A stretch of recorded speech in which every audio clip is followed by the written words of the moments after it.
So, back in 1813, the future of Europe pretty much came down to one single massive battle just outside the German city of Leipzig. And this wasn't just any old battle. They called it the Battle of the Nations, and it was the biggest conflict in history up to that point. So let's dive into this epic 4-day struggle that would ultimately seal an emperor's fate. So how can one single battle decide the fate of a whole empire? That's a huge question, right? Well, the answer is all tangled up in the sheer scale of the fight, some shocking betrayals, and a few tragic mistakes that unfolded. We're going to break down exactly how this colossal clash became the decisive turning point for Napoleon's rule over Europe. I mean, right from the very start, the odds were just staggering. Picture this. Napoleon Bonaparte shows up near Leipzig with his army, about 190,000 strong.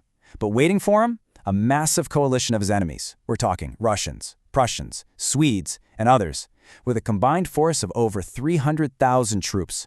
The stage was set for an absolutely monumental showdown.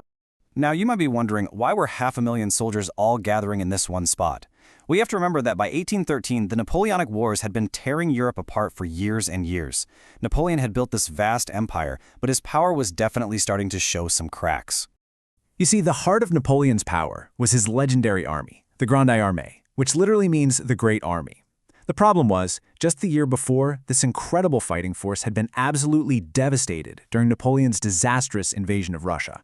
He lost hundreds of thousands of his most experienced soldiers, and that was a blow he would never really recover from. And this is where Napoleon's enemies saw their big chance. They could sense he was vulnerable. So Great Britain, Russia, Prussia, and Sweden, nations that were often rivals, decided to put their differences aside to face a common threat. They formed what became known as the Sixth Coalition, and they had one simple goal: break French dominance in Central Europe. And Leipzig was where they were going to make their stand. Now, the battle itself wasn't just a single clash. It was a brutal 4-day affair. So this timeline here gives us a perfect roadmap of what went down. It all kicked off on October 16th. Then there was this tense pause, followed by a massive final assault, and finally a catastrophic retreat. Let's break down how each of these days unfolded. So on the morning of October 16th, things kicked off with this enormous artillery bombardment from both sides. The coalition forces attacked from a bunch of different directions, and the fighting quickly turned into this desperate, close-quarters combat in all the little villages surrounding Leipzig. And the sheer chaos, it's just hard to even imagine. One account from the time described how smoke from thousands of muskets and cannons soon covered the entire battlefield in a thick gray fog. Just try to picture that. A battlefield so thick with smoke you literally can't see what's happening around you. But even though they were outnumbered, Napoleon's troops fought fiercely, and by the end of that first day, neither side had really gained a clear advantage. Okay, so after a pretty quiet day on October 17th, where both sides kind of regrouped, we get to October 18th. This was the day everything changed, and it wasn't just about tactics or numbers. It came down to a shocking act of betrayal. So the key moment here really comes down to this word: defection. Basically, it's when soldiers who are on your side, your allies, suddenly just abandon you and start fighting for the enemy. And in a battle this big, you can imagine that would be absolutely catastrophic. And that is exactly what happened. Right in the middle of the fighting on the 18th, thousands of Saxon soldiers who were supposed to be allied with Napoleon suddenly switched sides. They literally turned their cannons and their guns on their former French comrades. I mean, this betrayal just ripped a massive hole in Napoleon's defenses and sent his entire army into total confusion. So, with his lines collapsing and the weight of this huge coalition army closing in, Napoleon finally had to face it. The battle was lost. He had to get what was left of his army out of there. But there was only one way to escape: a single, narrow stone bridge that crossed the Elster River. What happened next turned what was already a difficult retreat into an absolute catastrophe. See, Napoleon had ordered the bridge to be blown up, but only after his rearguard, the soldiers covering the retreat, had crossed safely.